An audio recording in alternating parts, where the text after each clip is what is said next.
Assalamualaikum warahmatullahi wabarakatuh. Apa khabar semua? Semoga pelajar-pelajar sekalian berada dalam keadaan sihat sejahtera. Okay, Alhamdulillah, pertama kali Ustaz mengucapkan syukur Alhamdulillah. Hari ini kita dapat bersama-sama lagi untuk kita nak belajar secara PDPR. Alhamdulillah, terima kasih kepada pelajar-pelajar sekalian kerana sudi masuk ke kelas Ustaz. Kita akan teruskan belajar kita hari ini, iaitu tajuk yang kita akan belajar ini berkaitan dengan pelajaran yang ke-26, iaitu muliakan ibu bapa, bahagiakan keluarga. Kita tahu setiap murid sekalian masih ada lagi ibu bapa. Dalil nakli, iaitu kewajipan kita beradab kepada ibu bapa. Bismillahirrahmanirrahim. Wa'budu Allah wa la tusyriku bihi syai'a wa bil walidaini ihsanan wa bizil qurba wal yatama wal masakin wal jari zil qurba wal jaril junubi was sahibi bil janbi wa banis sabil wa ma malakat aymanukum. Inna Allah la yuhibbu man kana mukhtalan faqur. Surah An-Nisa, itu surah yang keempat, ayat 36. Maksud, hendaklah kamu beribadat kepada Allah Subhanahu Wa Taala. Janganlah kamu mempersekutukan Allah Subhanahu Wa Taala dengan sesuatu. Hendaklah kamu berbuat baik kepada kedua ibu bapa dan kaum kerabat, anak yatim, orang miskin, jiran tetangga yang dekat dan yang jauh, rakan sejawat, orang musafir yang terlantar, dan hamba sahaya yang kamu miliki. Sesungguhnya Allah Subhanahu Wa Taala tidak suka kepada orang yang sombong, takbur dan membanggakan diri. Dalil hadis.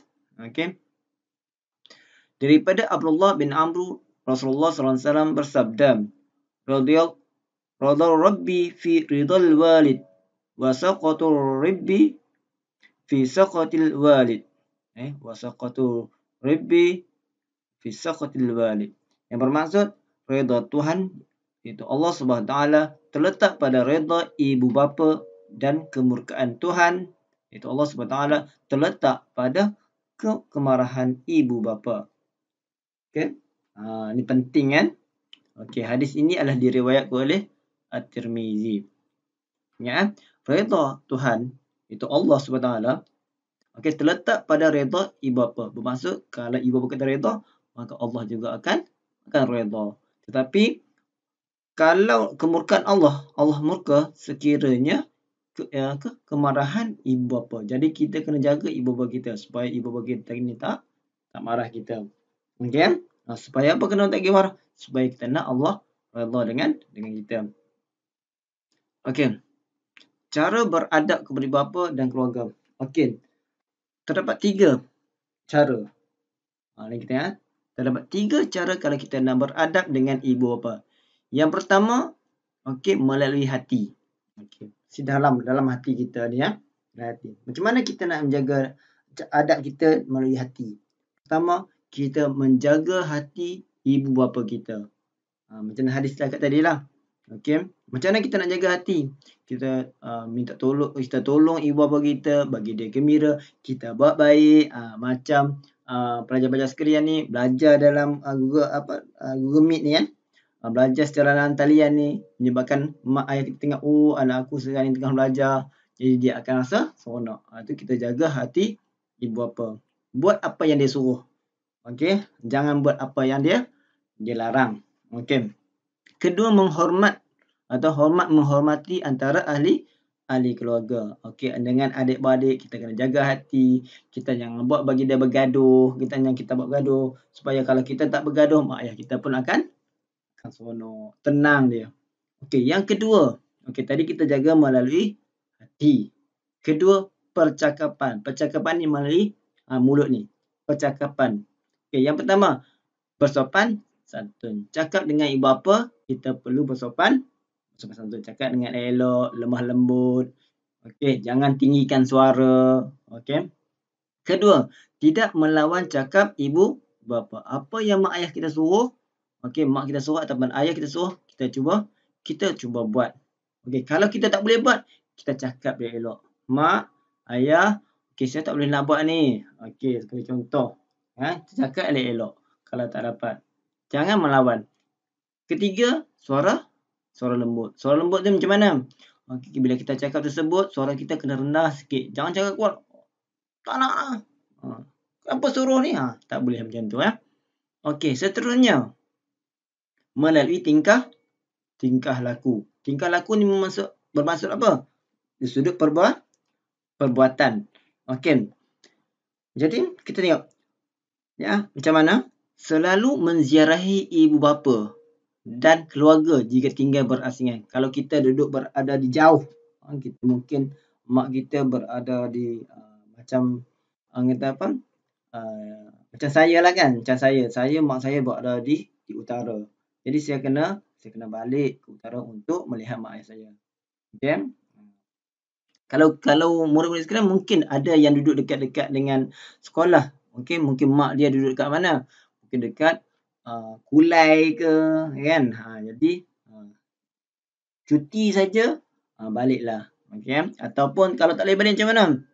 Duduk dekat taman tersebut, ada telefon. Okey, cuba telefon mak ayah. Tanya khabar paling kurang. Okey, yang kedua, jaga hubungan baik dengan kawan ibu bapa. Okey, maksud apa maksudnya jaga hubungan baik ni? Maksudnya kalau mak ayah kita ni kan ada kawan-kawan. Okey, bila dia datang rumah ataupun jumpa dekat kedai makan ke atau dekat mana-mana, cakap dengan lemah lembut. Okey? Jangan kita buat mak ayah kita jumpa rakan kawan-kawan dia, kita pula buat hal kita. Okey, buat hal kita. Kalau buat hal kita yang tak memalukan mak ayah tak apa. Ni main-main okey, sehingga kan terganggu ataupun menyebabkan kawan mak kita tu semua faham maksud saya kan? Kita kena jaga adab. Okey, supaya mak kita pun akan rasa tenang. Okey, dia pun akan rasa gembira. Okey. Ketiga, merawat dan menjaga ibu bapa yang sakit dan tua. Okey, kalau mak ayah kita dah tua, kalau sakit, kita kena wajib atas kita sebagai anak kena jaga. Dan yang last sekali, memberi nafkah. Apa maksud beri nafkah ni? Kita tolong mak ayah kita. Okey, bagi duit dia. Kalau mak ayah kita nak makan ke apa kan, cari nak dapat duit, kita akan bagi duit. Okey. Bukan dekat duit je, bagi perubatan, bantu dia. Okey. Itu maksudnya beri nafkah. Kasih sayang. Okey. Tanya khabar tu pun kena nafkah juga. Okey. Okey. Kepentingan beradab kepada ibu bapa. Penting macam mana? Apa kepentingan kita ni jaga betul kepada ibu bapa dan keluarga? Yang pertama sekali, melaksanakan perintah Allah SWT. Sebab Allah suruh. Allah dan Rasul suruh kita menjaga adab kepada mak dan ayah kita. Yang kedua, membina kewibawaan diri.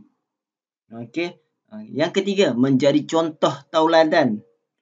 Yang keempat, membina keluarga bahagia. Itulah sebab kenapa kita perlu beradab kepada ibu bapa, supaya keluarga kita akan menjadi keluarga yang salah satunya menjadi keluarga yang bahagia. Okey. Boleh faham kan? Okey, seterusnya kita tengok pula punca penderhakaan. Kita biasa dengar penderhakaan. Bila penderhaka ni maksudnya anak tak dengar cakap mak bapak, ada macam-macam. Okey. Tengok kenapa berlakunya penderhakaan kepada ibu bapa ni. Yang pertama, kurang penghayatan agama dalam kehidupan. Maksudnya anak tu dia tak kira, dia pentingkan diri sendiri. Dia rasa aku je betul, mak aku semua salah. Jadi mak dia suruh apa-apa, dia pun tak nak. Itulah menyebabkan dia boleh menjadi salah faham. Sebab itu dia boleh menangking. Dia tak tahu. Okey. Kalau buat baik nama ayah ni, apa kesan dia? Okey. Macam kita dah baca hadis tadi kan. Okey. Kalau mak ayah kita murka, maka Allah pun akan murka pada kita. Okey. Kalau dia sebab tu dah kurang penghayatan agama menyebabkan salah satunya punca daripada terjadinya pendahakaan kepada ibu bapa. Yang kedua, kurang menghayati pengajaran agama di sekolah. Okey, yang tadi yang pertama ni kurang penghayatan agama dalam kehidupan seharian. Kedua, kurang menghayati pengajaran agama di sekolah. Pergi sekolah waktu belajar, dia buat tidur, buat tak dengar. Okey, itu contoh sajalah. Okey, yang ada yang ikut sekarang yang saya ni maksudnya yang kedua ni tak ada.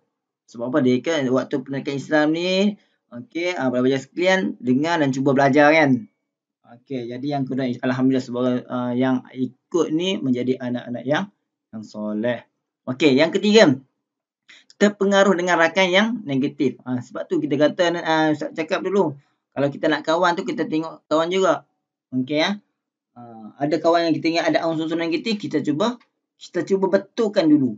Kalau kita tak boleh betulkan kawan kita elak. Bahaya. Okey takut-takut kita lah yang melarat.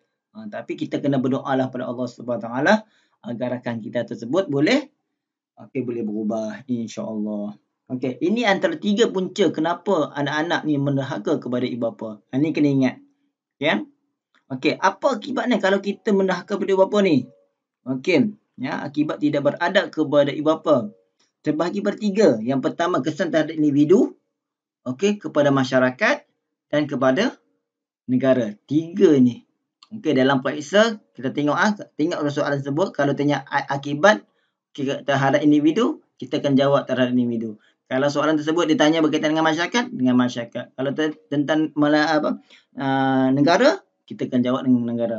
Okey, individu ni, jawapan dalam individu ni, kita tengok yang dalam diri kita je. Okey, apa pada diri kita? Maksudnya tidak berlibat dengan orang luar.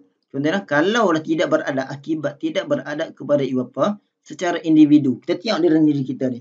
Okey, apa akan jadi pada diri kita? Pertama, mendapat kemurkaan Allah Subhanahu wa taala. Okey, Allah murka pada kita. Okey, kedua, di sisi ibu bapa dan keluarga, mak ayah kita pun tak suka kat kita. Okey kan? Asyik kita nak melawan je kat mak ayah. Okey? Tak boleh. Ketiga, okey, ini yang paling kita takut, iaitu berdosa besar. Nauzubillah min zalik. Okey, semua artinya tiga jawapan ni hanya berada pada individu, tidak melibatkan orang lain, betul kan? Okey, kita tengok pada masyarakat. Apa yang disebut masyarakat? Maksudnya orang keliling kita ni. Apa akan berlaku pada masyarakat sekiranya terdapat yang jenis anak-anak derhaka ni? Okey. Maksudnya pelajar tersebut, anak tersebut, pertama tidak dihormati oleh masyarakat. Masyarakat dia tengok kalau dia tahu ni anak yang kurang ajar kepada mak bapak, okey, masyarakat dia akan hormat dia. Kedua, anggota keluarga berpecah dan susah mendapat pertolongan. Jadi kalau ada ni menyebabkan keluarga tadi itu dia akan berpecah. Okey. Yang ketiga, susah untuk mendapat kawan yang baik. Okey, orang yang derhaka ni pergi mana-mana pun orang tak nak kawan. Okey, ini kesan akibat dalam masyarakatnya. Bila masyarakat dia tak cerita pasal diri sendiri, dia cerita dalam keadaan keliling kita. Okey. Dan yang ketiga, negara. Negara pula dia tengok dalam aspek yang lebih besar. Okey, apa berlaku pada negara sekiranya ramai anak-anak ni derhaka pada mak ayah. Okey, yang pertama, negara tersebut akan menjadi mundur. Okey.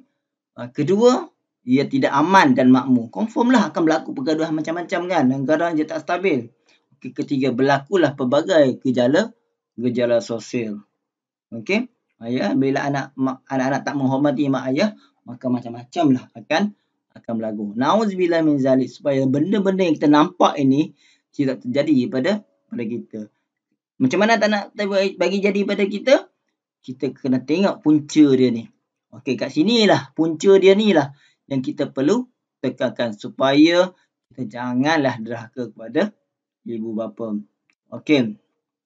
Itu saja yang kita akan belajar hari ini. Harap-harap pelajar sekalian boleh faham. Okey, kalau tak faham nanti boleh tanya.